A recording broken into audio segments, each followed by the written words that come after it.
Today's podcast is brought to you by Audible.com. Get a free audiobook download at audiblepodcast.com/Sorgatron Media. Over 75,000 titles to choose from for your iPod, iPhone, or MP3 player. I'm getting awesome, you're getting awesome, we're getting awesome, yeah, that's what I said now. I'm getting awesome, you're getting awesome, we're getting awesome, yeah, that's what I said. Ladies and gentlemen, it's the AwesomeCast. We are back, and we are all Comic-Con out here on the AwesomeCast. I am Sorg, your couch sitter. I sit on the couch. That's what I do. That's what I do on the AwesomeCast. I also introduce people. For instance, also not sitting in an egg chair this week is Rob De La Cretaz. Hi, Rob. How you doing this week, sir? I'm not too bad. I haven't been traveling, which would, I should be, well rested. But I did not sleep at all last night because I had to sleep on a couch because you may have heard I'm fostering a dog. And he's miserable when somebody isn't in the same room with him, so I opted to sleep on the couch. And he sniffled the whole night, so I feel like I'm about to die. It's training for when you have kids. I don't think I'm having little. Say this, okay, or if you want to, little. At this juncture, kids. I will not be having no. Little furry kids that don't wear diapers. Yes. Yes. Little furry kids that don't wear diapers. That sounds like something I would produce. Sure. Fantastic. And of course, behind the bar is Chachi of ChachiSays.net. Hey guys. That's him. Hey guys. How you doing? I'm alright. How are you? I'm good. Good. All right. Glad to hear it. Okay. It's Tuesday night. It's Tuesday night. 7 o'clock. Yes. AwesomeCast. We're getting awesome. There you go. And of course, our guest this week joining us down there in the corner, Dan Greenwald of comicbookpit.com. How you doing tonight, sir? I'm doing well. Thanks for having me on, guys. Hi, Dan. For those that maybe haven't checked the Twitter, didn't stop out, Dan was our advisor for our first trip out to Comic-Con for our little media group here and Mangtoons and everything, and it was quite a time. Yeah, it was a great weekend. Yeah, definitely.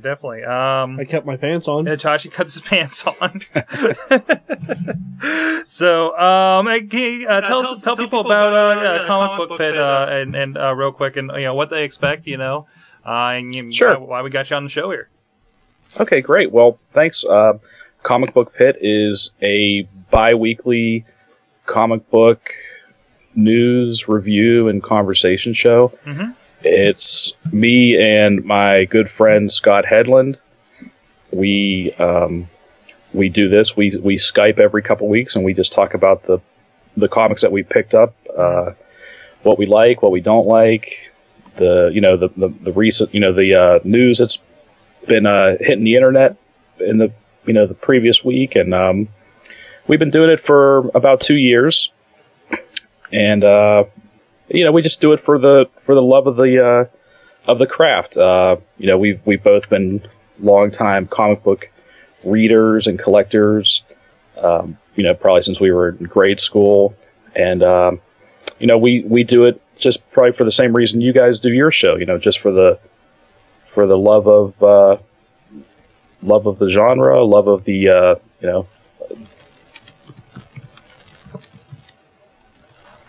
Oh, you still there? I think it might. Yep. Okay. Okay. I didn't know you dropped you or not. I don't know what the Skype's doing tonight. Excuse me. Well, of course, we're coming off Pittsburgh Comic-Con, and I want to get you on here for a little bit of kind of post-show. There's a few trends that really pertain to a lot of the technology we talked about here. Were there, first of all, what do you think were some of the interesting, this can go out to you too, Chachi, because I know you picked something out. What were some of the interesting trends of something new and different you saw come out of the Pittsburgh Comic-Con this year? Well, for me, I would say the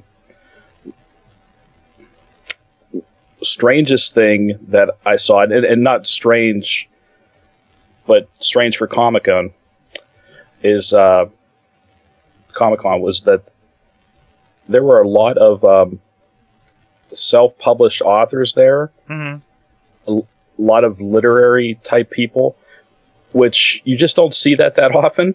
And So I'm curious to see, to hear how they fared. I'm not sure who told them that Comic-Con was really a good place to go to sell prose novels. Mm-hmm. I know Malengo was looking for an artist to help with some of his projects. Went up to a booth, thought it was an artist he was looking at, and it turned out it was like, no, it's just a writer. Yeah, it was really interesting. Like I said, there were a lot of people like that. I've been going to Comic-Con or Pittsburgh Comic-Con for about 8 years, and this year there was a really strong presence of literary people. So I don't know if that's just a coincidence or if it's a trend. Obviously, these days there's as far as self-publishing is very easy now, because a lot of people self-publish their own comic books, and I know a few people that have actually self-published their own novels. Mm-hmm. So I in a way, I think it's great that these people are getting out there, pushing their work, but at the same time, it's not, Comic-Con is not really, probably not the best place for novels or, original fiction or original literature. Definitely. And one of the interesting things I saw, of course, I've listened to a lot of stuff. We talked about, like, digital distribution here on the show a lot with the iPad and everything. But I know there were a few guys that we talked to. Of course, we went around, did a whole bunch of interviews. Dan was a great host as far as that goes. Knew exactly who to go. Yeah, I think we have about 14 interviews. Wow. From the weekend, on top of whatever other footage we got of costumes and other booths and everything. I know looks like we're taking over Pittsburgh on looks video. like we're taking over Pittsburgh Comic-Con. Yeah, Pittsburgh on Video is going to get a lot of Comic-Con stuff coming up here. But one of the interesting things I saw was the fellows that had some advertisements. Their stuff was on a service called Cloud9. Which apparently is from New Zealand. I'm on Cloud9. You're on Cloud9. Oh, not that. Australia. No. Australia. And I guess this is supposed to be again, Comixology. I've heard does. I think we saw IDW. I know they have a Walking Dead app. They do DC. They do Marvel versions for the iPad and iPhone. But Cloud9 is basically for the independent. So how much have you looked into this here, Dan? As far as Cloud9 goes, I haven't really looked into it. The guys that we talked to from filmsandcomics.com, the local guys that use Cloud9, they're the first ones that I've heard of that have been using the Cloud9 technology or the Cloud9 services. So that's something that I would be interested in looking into and learning more about. Mm. But it's, it's definitely the trend for more independent people to start putting their work on the web. I know a few guys that or I'm sorry, not the web, but putting it on the digital applications or in digital media readers. So it's coming closer and closer every day for the independent guys. Definitely, and I was amazed the variety of work we saw with the independents there. There were a lot of them from the local area, and had some really great looking stuff. And publishing is like we talked about before, is a really high price tag to it, and limited distribution, especially with comic books and everything. So. Yeah, it really is a grassroots movement. You have to hustle you have to become aside from being the creator, you have to be the salesman, you have to be the distributor, you have to do everything, and that's what these local guys are doing. Well, and Malengo and I talked about this, and I'm pretty sure you were there for some of the conversation. But on the whole hustling yourself and your product, we noticed that there were some people there that were really bad at it. Yeah. But you know what? Chachi, we've been around the music industry, the music group, underground, whatever you call it here in the area. We've seen the same thing there. We see the same thing with video. We've seen the same thing with web. I think you're gonna have that. There's a lot of simulator wrestlers that don't know how to promote themselves. You know, I mean, well, it goes around to all that stuff. And all right, my personal experience from this weekend. Number one, if the chick next to us would have pitched one more time, I probably would have tossed the table. Just because she was bad at it. Okay. And I'm not saying that because it was an annoying pitch. Like, I understand. I didn't even hear it. I was there Friday and Sunday. I didn't even hear her pitch. I bought stuff at the Comic-Con. Honestly, how do I want to put this? For the conversation I had with them, just as much as the art that they made. I bought a book called Fubar, and I forget their company, but they're out of Lancaster. And the guy talked to me for 10 minutes before I even heard a number. Yeah. And that's fine. Because by that time, I was so engrossed in the conversation that he probably could have sold me everything on the table. And that's something I kind of grazed. That's something I kind of grazed from the interviews we were doing too. Was that these guys come out here and they have that fan base, and another thing I want to touch on here, like a lot of them will do, like they put I think a friend of yours there, Dan, he puts like a page up, I think a week of his book, and then just puts together a print version. Cosmic Hellcast does that we've talked to Chris Maverick on here in the Wrestling Mayhem show, where they kind of make their book throughout the year and put it out in time for Comic-Con. Right. And then that's kind of the business model for people that do web comics. The idea is just that you put your new content up every week, every day, every 2 weeks, whatever, to foster an audience, to create readers, to create fans of your art. And then, you give it away for free, and then when the time comes, you hope that you create enough of an audience and enough of a fan base that when you do come out with a comic book or a t-shirt or a piece of original art, that these people will turn around and then support you and buy your comic, buy your t-shirt, buy your art. Well, another one of the conversations I had, and I got the guy's business card because I plan on going back to his website to buy more from him. However, I bought something because of the conversation. Oh yeah. And because Chachi is a fan of superheroes as little kids. But I mean, if you're going to go to a place like this, work on your pitch. Or don't pitch me at all. Yeah. Get me engrossed in a conversation, and if I like you, chances are I'm going to buy something. You can tell the people they're very minded, and I need to sell my stuff to make my money back. Right. And I understand that, but you're not going to do it that way. Yeah, you either, like you said, you either have people that are overzealous and just too ready to sell you stuff, or you have your traditional artist who is very introverted, and you could stand at their table for 5 minutes and they'll barely look at you. So, and there's really no middle ground. But I have a friend who actually, he's the artist, he's the creator of his book.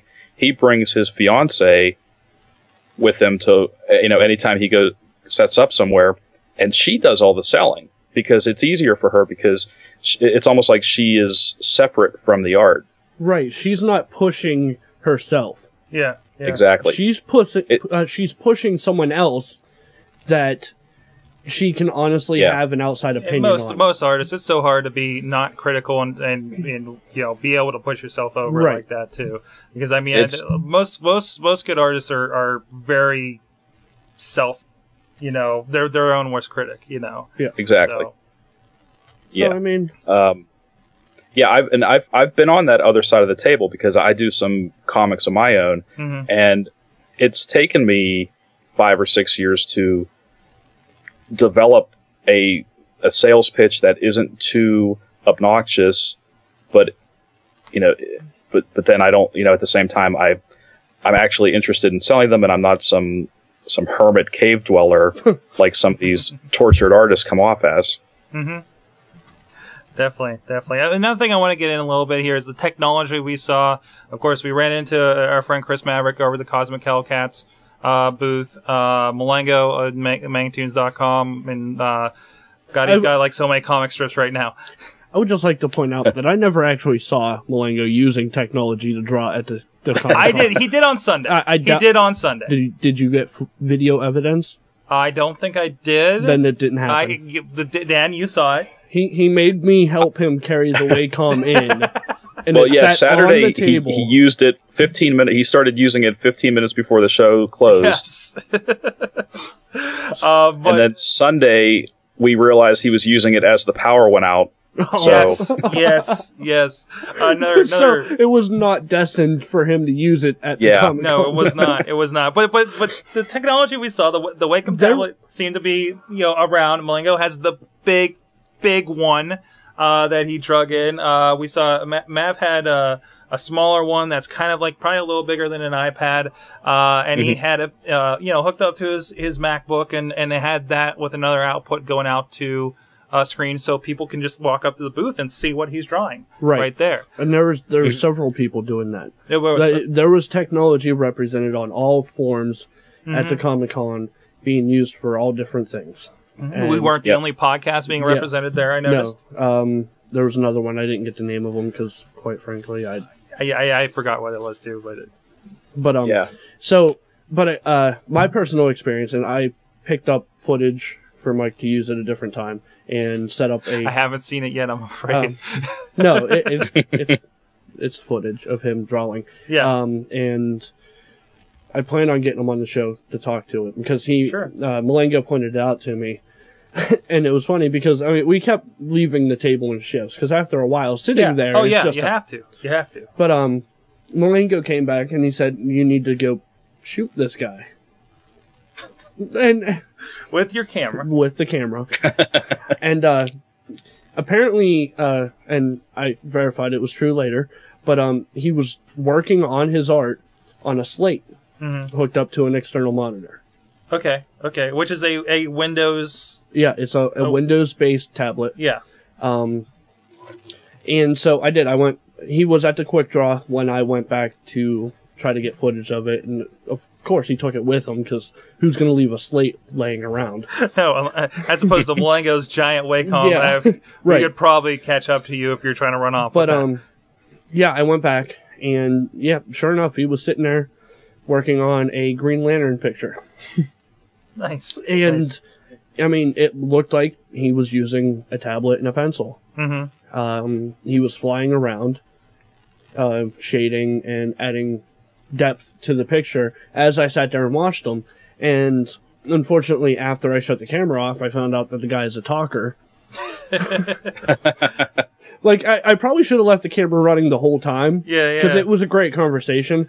But unfortunately, I was getting footage, and he was drawing. So he really wasn't talking. But after I shut the camera off and I kind of put it down to my side, he put down the pen and we started having a discussion about it, using tablet devices as a medium for art. And he said that it's not the first tablet that he used. He actually experimented with several others. He named the iPad. He didn't name any others after that. But he said he started originally with a Wacom, and he liked it, but it was too big for him to carry around.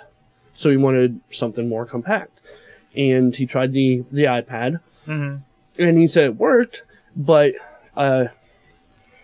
it wasn't perfect.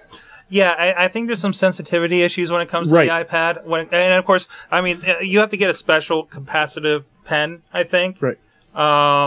So right out of the gate, this isn't ready for that kind of thing. There's sketching programs. Photoshop has some new apps that work in companion with Photoshop on your desktop. But yeah, it's not entirely there yet.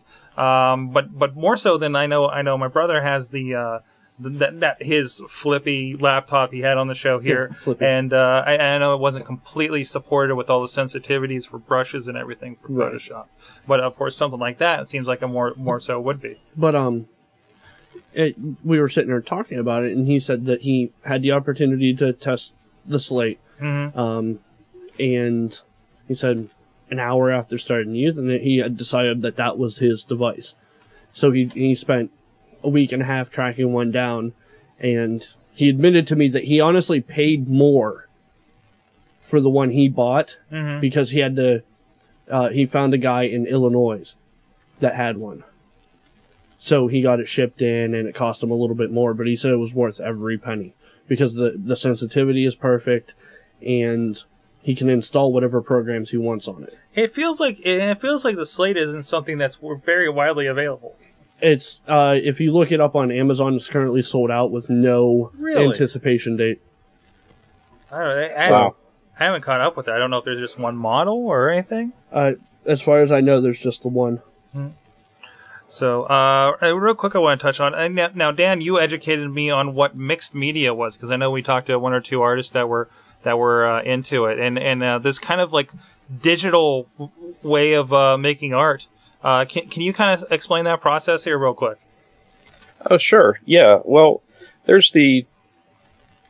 for most guys, there's traditional way of making comics, which is you pencil it. It's pencil on paper. And then you take your black ink and then you go over your pencils, and that's called inking or shading or adding depth. Tracing. And yeah, tracing, exactly. You're adding, the depth and dimension, things like that. And then if you're doing, whether you're putting it online or you're preparing to print, just go straight to print, you're going to scan it, you're going to put it in Photoshop, you're going to clean it up, things like that. That's the most traditional way. And then on the far end of the spectrum, you have people that are using their tablets, their Wacoms, to do their original art right into Photoshop or Illustrator. So, which is kind of an interesting thing now because there technically is no original art, or there's nothing on paper. It's all digital. And for professional comic book artists, a big part of their business or a big part of their income is selling their original art, their original comic book pages. So now there are very few professionals that do their whole pages digitally. They still do the traditional, but there are one or two that are in the industry now they do everything digitally. Now, as far as the mixed media, that's probably the most common thing where you start out doing the traditional pencils, but you don't finish it with the ink. You put it into Photoshop, and then you do digital inking, adding effects, adding texture, adding special effects. The possibilities are pretty much endless for what you can do with your art once you get it onto a digital platform. But that's both good and bad. There are people that don't understand that, like, when to stop. There are people that just over render, and it just stops being art. I can do everything, so I will kind of mentality. Exactly. Because to me, I mean, you're seeing less and less of this because of the mixed media, or because of the complete computer drawing. But to me, part of the fun of the art that you're buying is the mess. Yeah. Okay. There's, and I didn't buy any because he didn't have any of the characters I wanted. But there was a guy who turned his art into basically neon wireframe. Nice. It was he would sketch something out on a tablet, like a physical paper tablet, scan it into Photoshop or Illustrator. It would take all of his pencil drawings and throw this bright neon color onto it. He would put it on a background and never clean up any of his mistakes. So it lets all that human element through. Yeah. But digitizes it. Right. And it was some of the best art that I'd seen there. Awesome. Now, had I been interested in the characters that he had done that to, I probably would have bought some. But still, I mean, to me, you have to have some of that mess in there. Or it just loses that flair that makes the Comic-Con what the Comic-Con is. And then a little bit to me, I kind of like I like the clean digital style. Like the comics I know I kind of gravitated to were like late '90s X-Men era, where I've noticed that little coloring by comics art, in the corner. It was a very clean style, But that's what attracts me. Or the guy that was like a booth across from us that had the kind of kiddie versions of like He-Man and stuff. Oh, you talked to him? No, I didn't talk to him. Yeah. Oh, yeah? I talked to Malengo about that. Oh, yeah? And I'll tell you about it off the show. Okay, so we're just not going to get into that. Yeah, and I know there's a whole other issue around something like that I talked to Dan about. Just not show safe. Anyways, there's our little bit of a take on the Comic-Con. Let's get into the rest of the news for this week. And see what's going on Which here. means we get to bring Rob in. Sorry, Rob. Rob has been quiet the whole time. He has not I said a was word. just taking a nap. It's all right. That's all right, man. That's just Well, maybe if you would have went to Comic-Con, we could have included you in the conversation. I was doing more important things at Comic-Con. All right. Okay. There is nothing more important than Comic-Con. Oh. Let me rephrase that. Any other Comic-Con, you're right. There's nothing more important than. Yeah. But, I mean, it was Pittsburgh's Comic-Con. But yeah, Pittsburgh has its share of problems, and that's, and that's a whole other podcast. Yeah. We'll leave that for your podcast, and I can't wait to hear the conversation for that. But I got to have my eyes opened a little bit this weekend and see. One, I'm amazed at the community that is there, and I'm amazed at how many of my old classmates from AIP are in that community. And yeah, it was pretty cool. It was pretty cool for all the problems that are there. I thought it was a really good opportunity for a lot of people, and really good opportunity to see a lot of cool stuff. And we're gonna have 14 interviews about it over the next several weeks on the website. So stay tuned to sorgatronmedia.com and comicbookbit.com, and I'll be all over that. Hopefully have the first kind of wrap-up video up end of this week. So good if all work. Works awesome. out. Good work. Don't say good work yet. It ain't done. But it's captured. All right, so let's get to the news. All right, the news. The news. Let's go to the news. Go ahead, Rob. Sure, I'll take it. So, hey, remember that really awesome program that everybody likes to use to edit videos with, but for some reason they've been using the same architecture for the last 15 years? You remember that? Yeah, you mean Final something. Final Cut. Final something. Studio. I'm still using that. Yeah, right? Pretty happy with it. So something that has bothered me on like a totally aesthetic point, but like Final Cut Pro has always, like, you open up Final Cut Pro, even the latest version, not the one we're about to talk about, get excited, it's a teaser. Like, even the skinning for the video playback inside Final Cut Pro is the same skinning that they used in, like, QuickTime 3. Like, that really weird brushed aluminum, nasty-looking giant button nonsense. Yeah? Yeah. Yeah. I'm listening. Okay, I got no agreements here, so I'm just checking. Well, I've never used Final Cut Pro, and Sorg had to fix an echo problem. Yes. So I apologize to people in the first half of the show that have apparently had a little bit of an echo on me. Yeah. But I fixed that, hopefully. Okay. Let me know in the chat room that's still happening. Yes, Final Cut Pro. Yes. And I'm sorry I may be reiterating since I didn't have headphones on. So yeah, Mike, you would be familiar with the horrible, like, the interface that was just 10 years outdated. Well, I mean, the interface, it kind of got to the point where it's like, well, because I didn't see too much of a difference between, we've had the Studio 1, 2, and 3, which was Final Cut 5, 6, and 7. And even this last one was cheaper for you to upgrade and get. What's that? I have no idea. It's a tambourine. Why are you playing with the tambourine? Who's got a tambourine? Sorry, that was my dog. All right, at least I'm not the only one that has that problem. But yeah, it's been a little clunky and really to the point where I'm like, okay, we're to the point where, there's not much difference between it and Premiere. And Premiere's back on the Mac, so it's no big deal. I've liked it, but then, I saw the keynote, and to see a bunch of video geeks cheering over features on Final Cut as if it's an iPhone or something was pretty fantastic.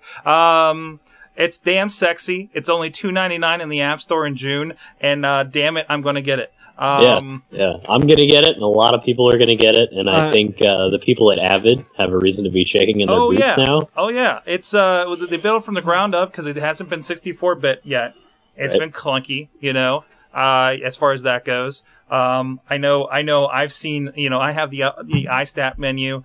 And so I can get an idea of what's using what processes. And I know when I render out a video, it's barely using any processor.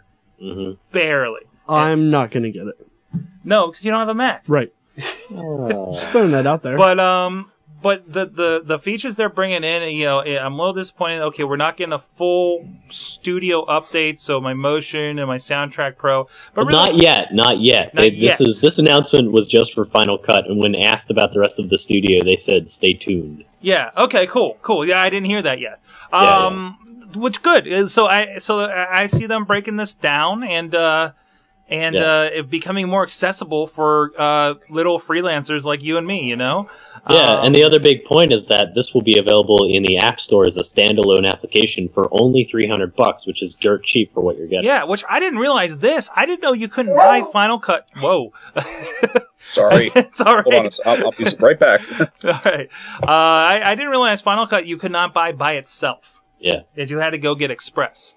Right. Because somebody was saying how they were like, I got my Final Cut Express on the way. I'm like, why the hell did you buy Express?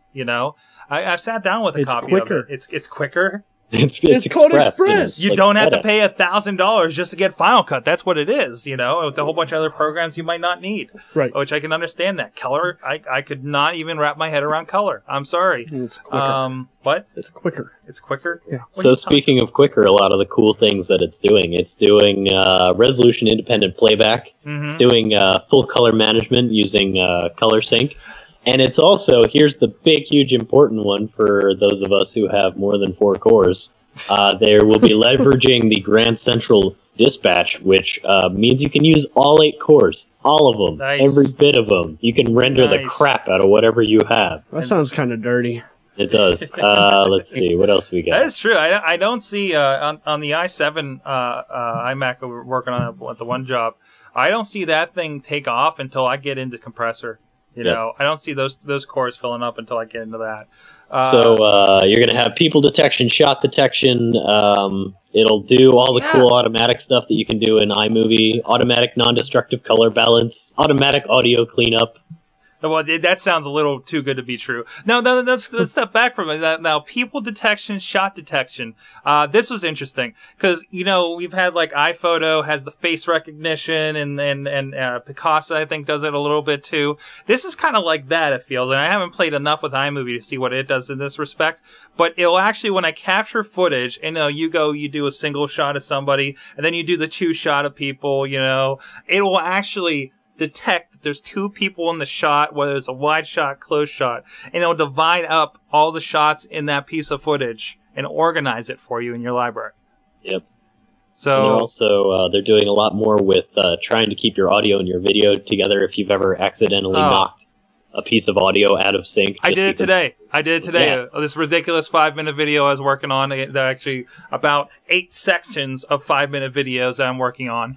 And instead of me having all these little tabs, I could just put them in a timeline and go in and out of them, as I work on a bit of them. And as one gets longer or shorter, it just compacts or, whatever it needs to do. That's fantastic. I'm geeking out. I'm video nerd geeking out over this right here. Yeah, this is really exciting. And the huge, complete, when they say built from the ground up, they're not kidding. Complete interface overhaul to the point where, in the past, I've talked to Mike about this. I've toyed with Final Cut, but I really just don't feel like doing it because it's just a really intimidating interface because it's so outdated.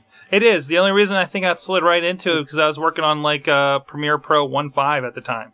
Yeah. And it was just like, okay, I need to do this stuff, but over here, and how do we do it here? So it was just kind of translating a mindset to the keystrokes on a Mac at the time.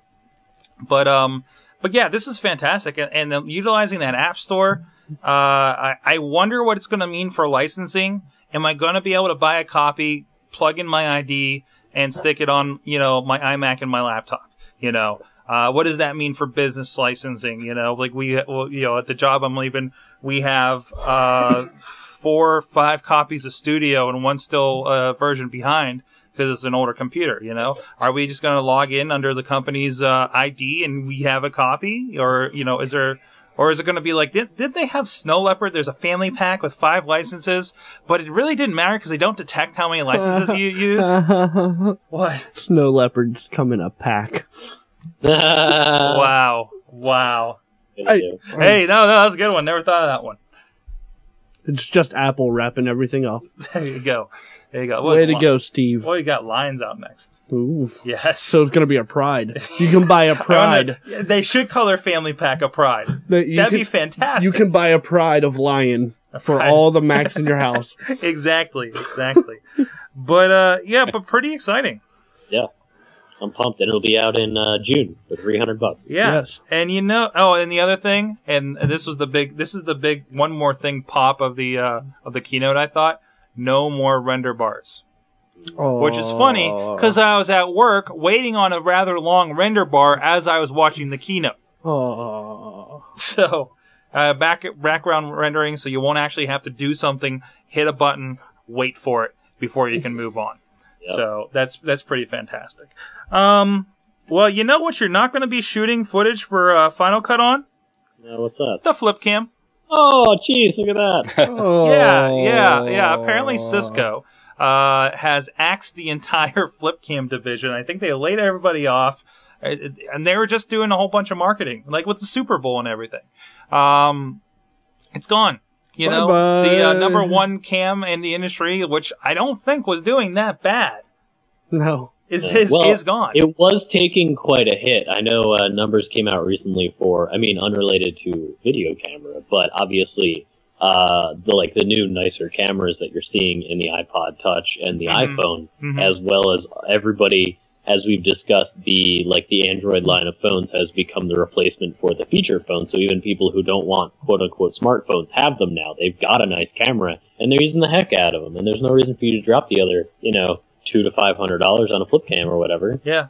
Right. Just doesn't make sense anymore. I've had a flip cam running around. I think it's not HD, but it has a little bit better quality than my 3G gas. But it is hard to just have that on hand and be like, well, I'll just use this. And they were talking on the one show about what the iPhone is almost the number 1 camera on Flickr over the that's what I was going to mention for the point and shoots. Yeah, they've taken over. Yeah, because I can look at what we're doing with Instagram. I'm clicking, I'm adding a filter, and it's up in the cloud. For everybody to see on my Twitter, on my Facebook, on my Flickr. So. It's that easy use, and these are becoming more prevalent, and the cameras aren't half bad now for what they are. So speaking of the evolution of cameras, nice. We've got a good thing going here. I like that. Nice job. Hobbit. Yeah, the Hobbit in 48 frames per second. Now, from what the thing I've graced from this was what this is supposed to do is double. It's supposed to make it double the awesome. Is that it? Pretty much. No, from it says I'm reading the article now for the first time, but it's taking 24 and doubling it. Yeah. Well, what it is that if you're familiar with movie production at all, basically what happened is back in the say 20s, somebody decided, mostly because of limitations in hardware and film processing and issues with the light and things, that 24 frames per second would work. And then as we progressed into the digital age, the problem was that we're still shooting digital content on analog projectors and things like that, so it's still simpler to keep everything at 24 frames per second. That's why you can buy a very nice digital camera today, and it's still going to shoot at 24 frames per second, and you're probably going to be editing video at 24 frames per second per second to be shared. And Peter Jackson, big bald Peter Jackson, has basically said, you know what? You know what? The Hobbit is kind of a big deal, and you know what? 3D movies are not good enough. They're mostly not good enough because they're still shot at 24 frames per second. Right. And as someone who has been working with a heck of a lot of 3D content lately, oh my god, it hurts my eyes. Yeah. So what he's done is he's jacked it up. He's doubled it, just like we were saying. Yeah. And mostly because they're doing a fantastic job with The Hobbit. I mean, I wasn't excited about The Hobbit, and it's not coming out any freaking time soon, but I'm excited about it, which is a a big deal. It just started, right? It just started production. I saw the video, the 10-minute video blog just this past week, and I just became. I wasn't excited until I saw that either. Right? Yeah, and the film's not coming out anytime soon at all. But I am stoked to see this thing. So that alone is just speak volumes about what it's going to do for when it actually hits the theaters. So what I think happened, Peter Jackson was sleeping, and he woke up in the middle with his big balls. Yeah. He was laying in his huge bed from all of his Lord of the Rings money, and he woke up. He was like, "We should do it in 48 because I'm Peter effing Jackson and I can do that." Yeah, I mean it's not too far from that. It comes down to the fact that because for this movie to be played properly in theaters, they're going to either have to upgrade their hardware, or at the very least upgrade the firmware on digital projectors, which is asking a lot. But because of how much attention The Hobbit is going to get, he basically realized he was in a position where he could make a call like this and force the entire industry to double their standards. Right. Peter Jackson is changing movie going as we know it. Yes, I mean, it sounds ridiculous, but it's very true. He took a very strong vantage point. He said, you know what? There's no reason that we're still stuck at 24 frames per second. It's digital. Let's do what we want and make it look good. And he has said that they've been watching hours worth of test footage at 48 frames per second, and you don't get the same fatigue that you get from watching 3D footage at 24 frames per second. Mm-hmm. Right. Now, is this still being shot on Red camera, like a Red Epic, I heard? I don't know. Because because I know he did the test stuff. For those who don't know, Red is this incredibly, insanely high-res camera. Yeah, they can do up to 8K. I think standard, like 1080p is 4K, isn't it? I think no, because I think they're talking about 4K TVs. Yeah, so we just restarted Windows on a machine. Surprise! It's but yeah. Because they're talking about 4K and 5K TVs, I know, recently. And I think that's a different, more than like my 1080p plasma I have upstairs, I don't know, but he's been a big proponent of that. He did a test reel, to test out the Red, one of the early Reds, I think the original Red, camera. And this has been, it's a cheaper camera, I believe, and is just incredibly, has more colors than like any TV you'll ever buy in the next 5 years, probably. I just did a quick check. The way the math works, 1080p is considered like 1K. Okay. So 4K would be like 4 times the resolution of your television right now if you have like high-ish end television. Now, what that's going to do is hopefully when you get your 3D glasses at home, because essentially, how do I explain this? When you're doing in 3D, you're splitting the picture in half, right? So you're like kind of like every other line is how I understand it. So you got a 1080p picture, you do the 3D, you're cutting that resolution in half. So it's you're back down to what, 480p, right? Yeah. So you quadruple that to get you back down to a high-res 3D. It's an interesting way to do that and sell better TVs for more expensive. I mean, honestly, I'm not a fan of Tolkien. Okay. I have never seen a forward... And the hate mail can be sent to contact@awesomecast.com. No. They can send that directly to me. Chachi says at gmail.com. All right.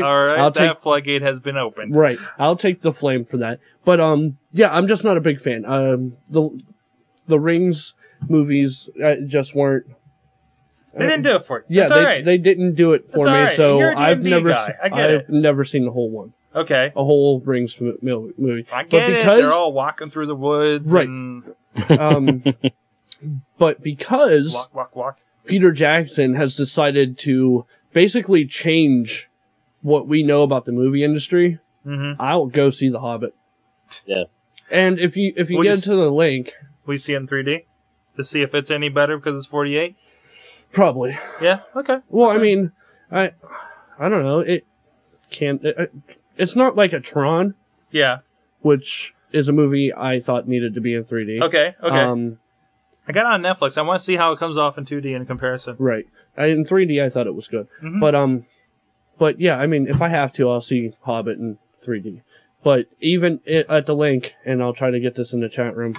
But he even put a picture of the slate for filming to brag about the 48. Yeah. It's That's basically what it is. It's him. He's like, huh, look at this. 48. What?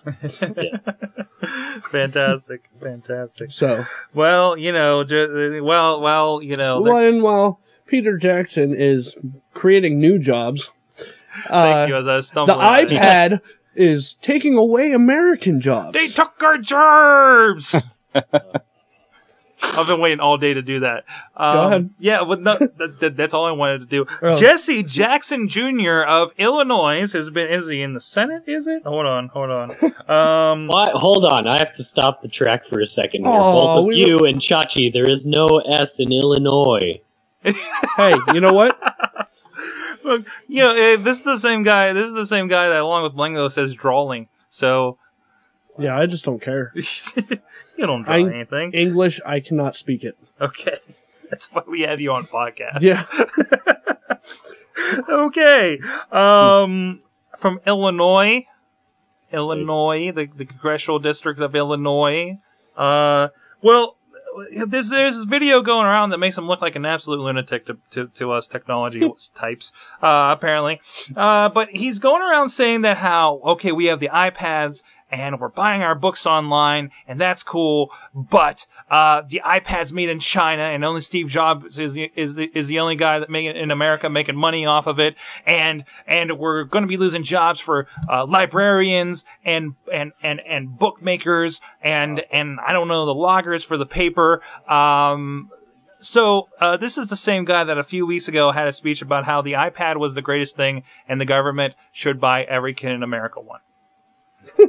So I think that gives you an idea of the scope. Wow. Have any of you guys seen this video? No. It's on like every other tech podcast I've been listening to the last 2 days. Since when do we cover everything else that people cover? Oh hell, I don't know. But it's interesting. I think they're referring to this as the new series of Tubes guy. Yeah, I was just gonna say, it's like just the second Ted Stevens. Yes, that's his name. But this guy is entertaining while he's doing it. Are you sure? So, because listening to that guy talk about the tubes, that was kind of funny. That was funny, but he's like old and passed away now. So somebody had to step up, I guess. Wait, is he dead? I think he died in a plane crash last year. Oh, jeez. Yeah. Can we have a moment of silence for the tubes guy? Nope. Moving on. All right. In related government news, we reported a couple weeks ago about how Obama. He's like, I'm the president. Of course I have an iPad. Right. You know, very matter-of-factly. But apparently it's come out since that the White House is about 30 years behind. This has got to be an exaggeration because there's no way they're running national security on a trash 80. Okay? But yeah, they say that the White House is about 30 years behind on technology. Oh. Wow. So, yikes. So time for an upgrade there, guys. Yeah, definitely. But you guys, iPad. Well, it's an old house. It is an old house. I mean, but it got burnt down, so they renovated it. But that was like in the 1800s. Yeah, I mean, it would take a lot to bring the technology up in that place. I mean, the walls. Who knows what the wiring's like? Exactly, and the walls have to be thick. Yeah. So getting wireless up in there, that's going to be true. That's true. You're going to need a lot of repeaters. Right. Yeah. Definitely. I mean, if they want me to do it, I'm available, but it's not going to be cheap. So, Mr. Obama, if you want some IT done to help you upgrade those systems in the White House, please contact chachisays at gmail.com. He's got a fantastic blog and web show at chachisays.net. Yes. My IT services are available. Yes, definitely. So, what else we got here? What do we have here? Hold on. Who had this? Internet identity plan. Yeah! Wait. Wow. That's what happens when you know someone for over a decade. Yeah, that's what happens. So the way this is going down, this is something that's being proposed by the Commerce Department. I feel like we get a version of this every other year. Well, this one's pretty good. This one is actually, it seems like some people who actually have, they're not Ted Stevens, is what I'm really trying to say here. Because every year, you're right, I mean, the government does try to say, we're going to do a thing, and everybody like us is like, oh, that's cool, if you did it 20 years ago. But, so anyway, the deal here is we're all familiar with the pain in the butt that passwords and identity theft and all that good stuff is. I just started using 1Password like a month ago, and all of my stuff is very secure and a huge pain in the ass for even me to get into. So if it locks you out of everything. Yeah, like, okay, if anybody out there is really good with 1Password, please talk to me, because I'm not really thrilled with this program, even though, like, so the deal with 1Password is you have a master password in the application, and then you have this whole, like, your vault that holds all the passwords to all the websites you go to. So, if, hypothetically, I want to log into Amazon, my Amazon account now has, like, a 12-digit or something, randomly generated alphanumeric password that's incredibly strong. For me to log into it, I open up Chrome, I go to Amazon, I can't just log in. I have two options. I can, A, open up 1Password, enter my master password to unlock 1Password, click on Amazon, copy the password, go back into Chrome and paste in my password. Wow. Or, in the address bar of Chrome, I type 1P and then I hit the tab key, and then I hit enter, and then I'll enter in my master password, and then I can scroll through the list and double click Amazon and it'll log in for me. What? Okay. Okay. So I'm lost. See, now my problem with 1Password was I would never be able to just go to another computer and log into what I need to. Well, that's the thing too, but like for me, basically, there are certain things you shouldn't be logging into on random computers, and those are the ones that I've locked in to 1Password. And if it's a computer that I own, you can just keep your vault in a Dropbox or something like that, and then all your stuff gets synced. That's what I would need to do, because I'm looking at like the array of computers over here, and I'm like, exactly. Am I going to have to 1Password? They actually have instructions on their website on how to work with Dropbox to get everything all synced up between multiple computers. That'd be nice. Nice. So anyways, passwords, even with 1Password, still a huge pain in the butt. So the National Strategy for Trusted Identities in Cyberspace. That sounds That's the important voice. That sounds way cooler than it actually is. Right. That hasn't changed for, like, years. But the latest version is trying to address two problems. The fact that passwords are broken and that they can be cracked.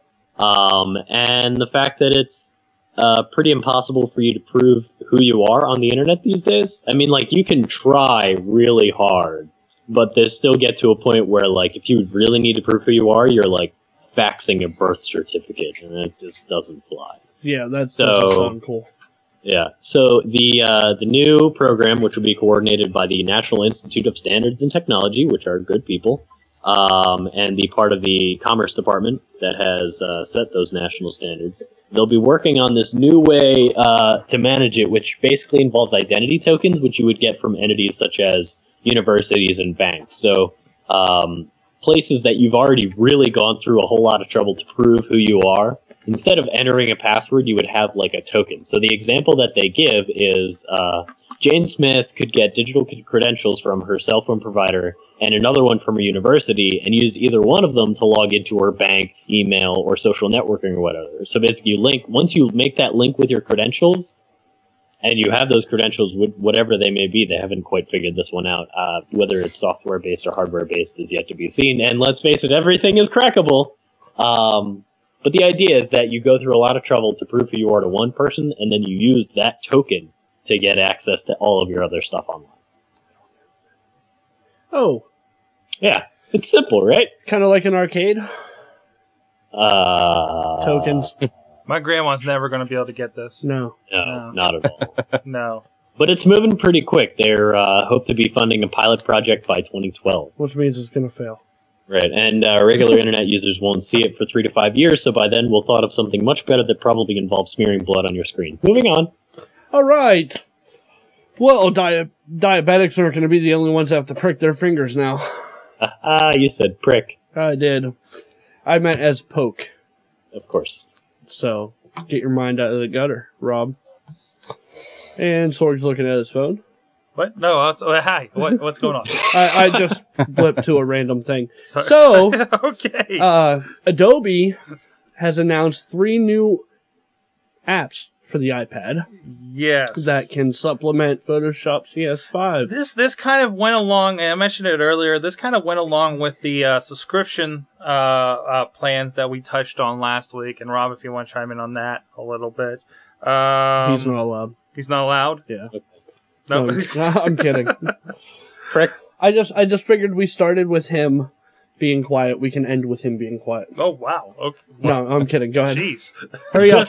We don't have much time. Hurry All right. up. Well, the new 5.5 of Photoshop came out. And like we mentioned, there's interesting applications for the iPad. Now, I think these are free apps. I don't know. that I just can't go find a along with price. Are they really? I can't find a price. I don't know. I just see an announcement article here. Maybe this link goes to something.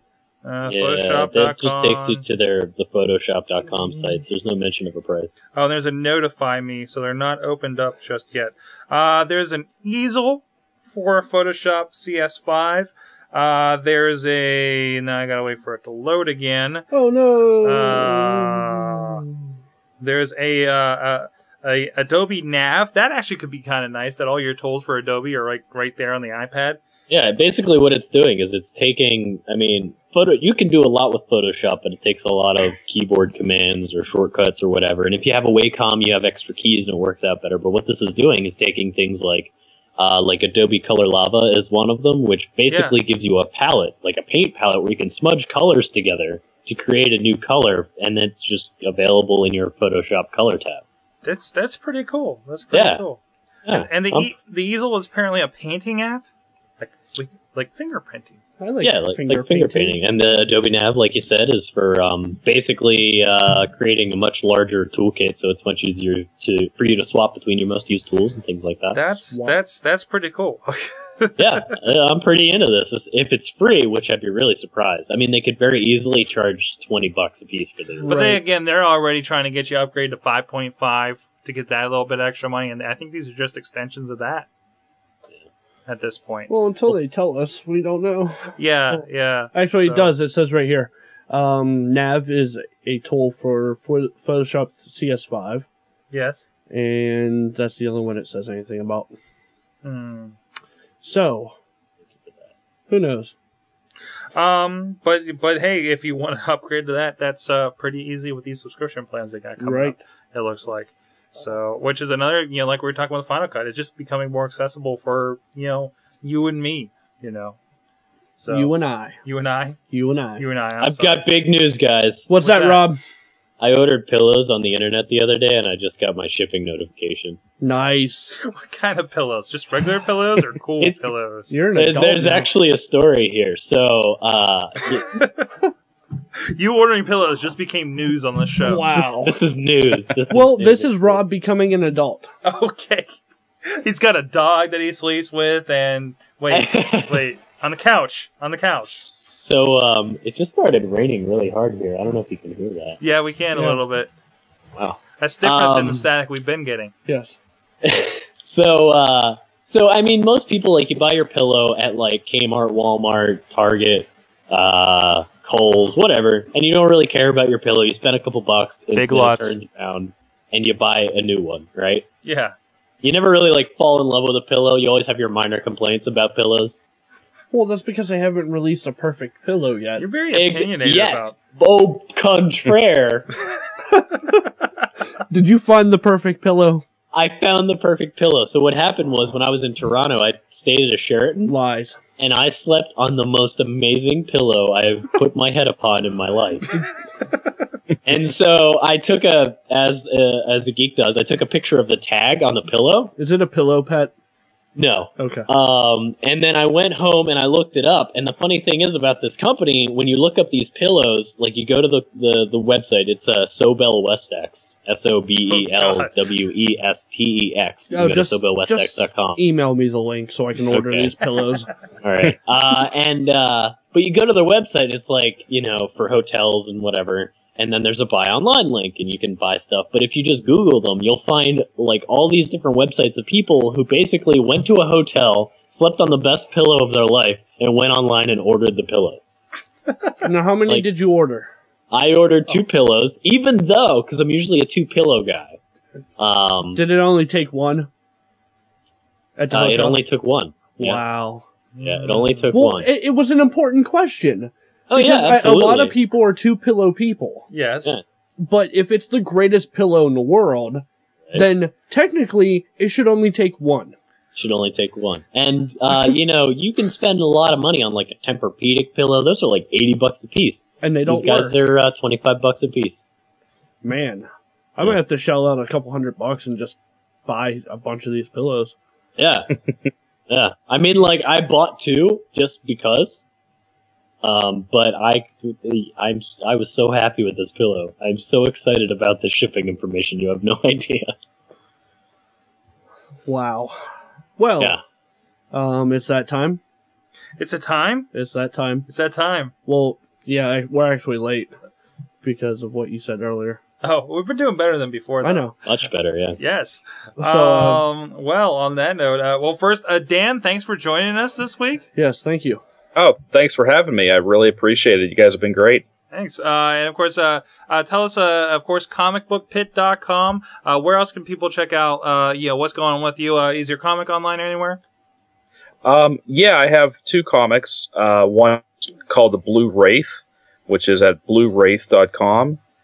And the other one is called Space Base 1, and that is at spacebase01.com. Excellent. So everybody go check that out, and stay tuned for all the content from Pittsburgh Comic Con coming up here on both our sites. What he said. Yeah, looking forward to it. Rob, anything? What are you working on? You want people to check out, or is everything hush hush? Well, I can be a little review. I don't know if I mentioned you guys. There's a project I'm working on for the pens. Whoa! Hey! And let's just say that a couple feet below me in my downstairs studio, I may have the first the stick, puck, and gloves from the first goal scored at Console Energy Center. Oh, I knew that. Right, and there's more. The Mario Lemieux press pass from the first appearance at the Console Energy Center. The glass bottle that he poured the water from the igloo onto the ice at the Console Energy Center. I've got that too. And where is it that you're working so people can come by and steal? I mean, check out the wonderful products. Screw that. I'm on my way now. Nowhere! But eventually, this is going to be sometime in the next couple of weeks, we're going to be heading over to the Console Energy Center and setting this stuff up so lovely people can check it out. I'm on my way there now. All right. Excellent. No, I'm kidding. That sounds really cool, Rob. Yeah. You've really upgraded your lot in life, sir. You have. Good to see. You're traveling. Yeah. You're around wonderful memorabilia. You're buying pillows on the internet. You have such wonderful backdrops when we call you on Skype for the show every week. When we can call you on Skype for the show. Fantastic. Yeah. Chachi, What up? what's going on? What the hell? I got the normal stuff. Yeah, okay. Chachi says .net. Yeah, I've slowed down the gaming a bit, though. you did. I noticed. I was worried about you. Are you feeling okay? Yeah, it's just if I can't fly through this. You're gonna burn out. Right. Okay. I'm on 37. You need some alternative content. It's not gaming, just to fill in those blanks. Actually, I just need to blog less.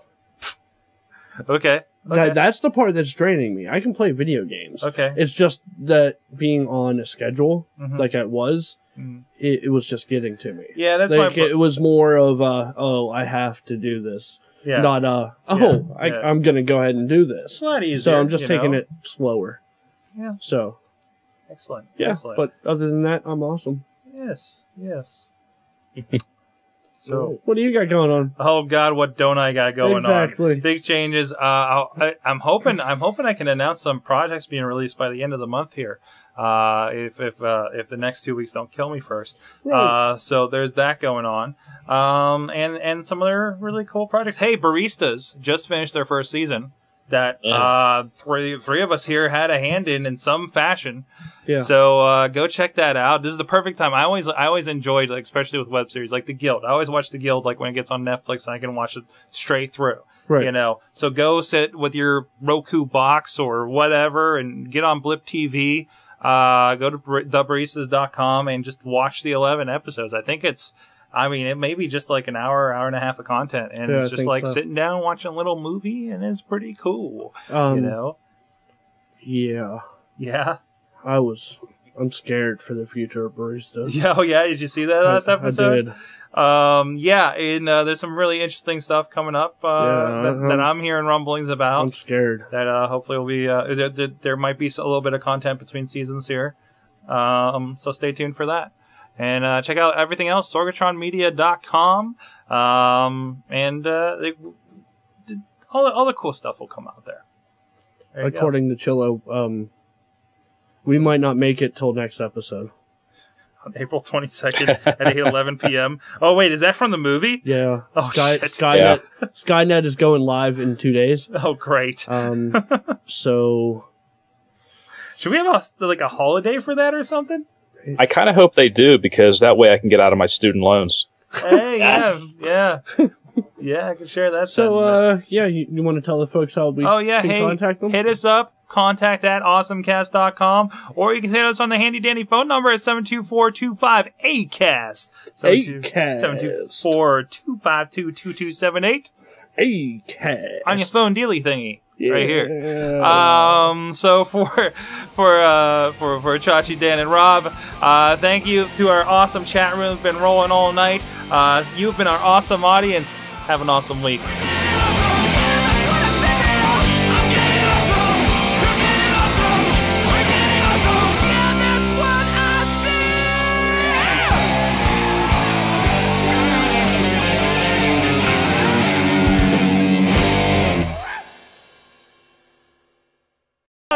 Don't do it! Ah! All right, bye.